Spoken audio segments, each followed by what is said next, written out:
पश्चिम सभ्यता संस्कृति की तरफ जो है बढ़ रहे हैं। कहीं न कहीं जो हमारे बूढ़े पुराने हैं वो कहीं न कहीं दुखी हो रहे हैं, उनको रहने के लिए कोई विशेष व्यवस्था नहीं हो रही है, उनके टैक्स की लायबिलिटी बढ़ रही है, उनके लिए ओल्ड एज होम की बनाने की व्यवस्था पड़ रही है। तो जो सोशल सिक्योरिटी है, सोशल सिक्योरिटी में जो गरीब हैं, जो सीनियर सिटीजन हो गए हैं, कम से कम बड़े बुजुर्गों के लिए, जो गरीब आदमी हैं उनके लिए, बीपीएल फैमिली के लोग हैं, एपीएल फैमिली में भी जो लोग हैं वो बहुत ज़्यादा अपने परिवार को नहीं कवर कर सकते हैं। तो सोशल सिक्योरिटी का एस्पेक्ट यदि हम उसके साथ जोड़ सकते हैं। जो स्मॉल और मीडियम एंटरप्रेन्योर हैं उनके लिए प्रिजम्पटिव टैक्स के रेट्स को हम कैसे कर सकते हैं, डीमिंग ऑफ लोन्स को कैसे कर सकते हैं, maintaining records and book profits के बारे में अपने को सोचना चाहिए। चैरिटेबल रिलीजियस ट्रस्ट के बारे में भी बातचीत हुई। आपने जो कुछ भी किया है, पिछले बार तो आपने 10 लाख का भी कंसेशन खत्म कर लिया था। ये देश मठ से चलता है, ये देश मंदिर से चलता है। आज भी लोग भूखा पुराना हो जाता है, जब भूखा होता है तो कहीं न कहीं मंदिर के आस में जाता है, वही उसको खिलाता है। आज भी हरिद्वार कुंभ गया था, वहाँ सारे रिलीजियस ट्रस्ट के जो है अन्य क्षेत्र चलते हैं, भूखे जाते हैं, अपना कपड़ा लेकर जाते हैं, अपना सामान लेके जाते हैं, वो खाते हैं। गीता प्रेस एक ऐसा है कि उसकी किताबें जो हैं आज भी सबसे सस्ती हैं, और यदि आप इस तरह के टैक्स लगा देंगे रिलीजियस ट्रस्ट पर, जो जेन्युइन चैरिटेबल ट्रस्ट हैं, उसके बारे में कहीं न कहीं आप अपने अधिकारियों को कहिए कि जेन्युइन रिलीजियस ट्रस्ट के बारे में सोचें। सभी को एक समान हाँकने से जो है इसका कोई समाधान नहीं होता है। जो मिनिमम अल्टरनेट टैक्स है, इसके बारे में भी अपने को रिलुक करना चाहिए कि इसको किस आधार पर एमएटी को अपन रख सकते हैं। जो नॉन रेसिडेंट इंडियंस हैं, जिनका कि इस देश को बनाने में बहुत बड़ा योगदान रहा है, और उनकी परिभाषा जो नॉट रिक्वायर्ड इंडियंस हो गई है, उसको किस तरह से हम स्ट्रेंथन कर सकते हैं, उनके ऊपर कैसे विश्वास डाल सकते हैं, ये डीटीसी में इंक्लूड करना चाहिए। और जो टैक्स हेवन की बात आई है, आईपीएल की बात आई है, तो टैक्स हेवन की बात आती है, कोई कैनमैन आइलैंड की बात होती है, कोई मॉरिशस रूट की बात होती है।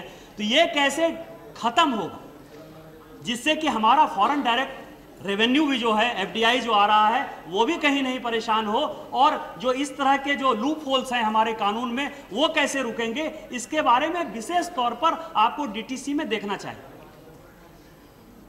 ये कोऑपरेटिव जो है, कोऑपरेटिव कैसे आगे बढ़ेगा। टैक्स हॉलीडे जो मैंने अभी आपको कहा कि एरिया बेस्ड टैक्स हॉलीडे जो है, उसमें से जो एरिया है अपने को चूज कर लेना चाहिए प्लानिंग कमीशन से, तो डायरेक्ट टैक्स कोड का जो है ये मामला कहीं ना कहीं निपटेगा। और कुछ चीजें जीएसटी की, जीएसटी आ रही है, जीएसटी के बारे में राज्यों के कुछ कंसर्न, और जीएसटी आप लागू कर रहे हैं तो राज्यों के जो कंसर्न है उसको कहीं ना कहीं देखना चाहिए। उनका जो कंसर्न है, जो निम्न आय वर्ग वाले राज्य हैं, उनको लगता है कि इस जीएसटी से उनको कहीं ना कहीं नुकसान होगा।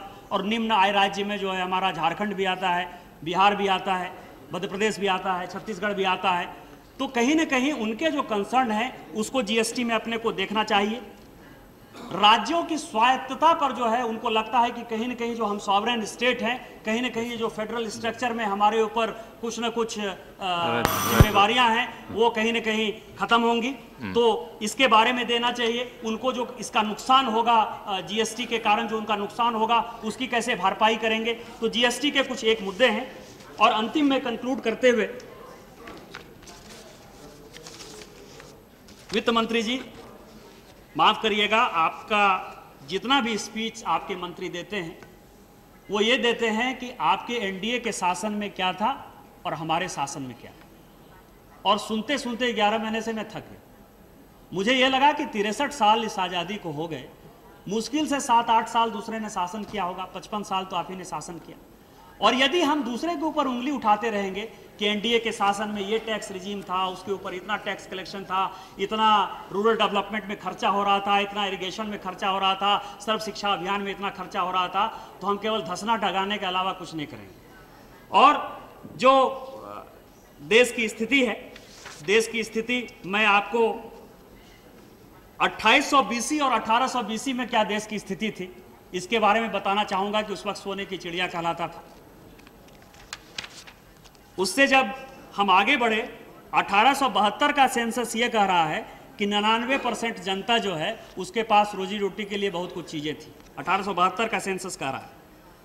अकबर का जो मुगल अंपायर था वो कह रहा है कि 1600 ईस्वी में हमारा जो फाइनेंस था वो 17.5 मिलियन पाउंड था, और ब्रिटेन का जो ग्रेट ब्रिटेन का 1800 में था वो 16 मिलियन पाउंड था। मतलब हम ग्रेट ब्रिटेन से 1600 ईस्वी में ज्यादा आगे थे। कैम्ब्रिज यूनिवर्सिटी के हिस्टोरियन कहते हैं, एंगस मेडिसन, वो कहते हैं कि India share of the world income fell from 22.6% in the 1700 comparable to Europe share of 23.3%। वो कह रहे हैं, एंगस मेडिसिन कह रहे हैं कि हमारा जो इनकम था, इंडिया का शेयर था, वो 22.6% था, और 1700 में यूरोप का इनकम 23.3% था। तो मेरा ये कहना है कि आप जब देश के बारे में बात करने जाएंगे तो आप जो कुछ भी जवाब दीजिए कि 91 में बजट क्या था, 96 में क्या बजट था, वो भी आंकड़ा यदि आप कहेंगे तो मैं बता दूंगा। मेरा ये कहना है कि जितने भी लोग हुए हैं, वेद है, पुराण है, महात्मा गांधी ने कहा है, दीनदयाल उपाध्याय जी ने कहा है, राम मनोहर लोहिया जी ने कहा है, सबने अंतिम आदमी की बात कही है, सबने गरीब की बात कही है। और इसीलिए हमारे वेद में कहा गया है, पंडित हैं वो कहते हैं कि यानी कानिस चौ पापानी जन्मांतर कृतानि चौ तानी तानी विनश्यंती प्रदक्षिण पदे पदे। वो ये कह रहे हैं कि ये जो जन्म है, मनुष्य का जो जन्म है, वो केवल एक बार होता है, और उसको कहीं न कहीं अपने को गरीबों के प्रति लगाना चाहिए। और हमारी जो वेद पुराण की स्थिति रही है कि सर्वे भवन्तु सुखिनः सर्वे सन्तु निरामया, यदि उसको देखना चाहते हैं तो इससे ऊपर उठकर अपने को देश बनाने के लिए लगना चाहिए। इन्हीं शब्दों के साथ जय हिंद, जय भारत। Okay, next.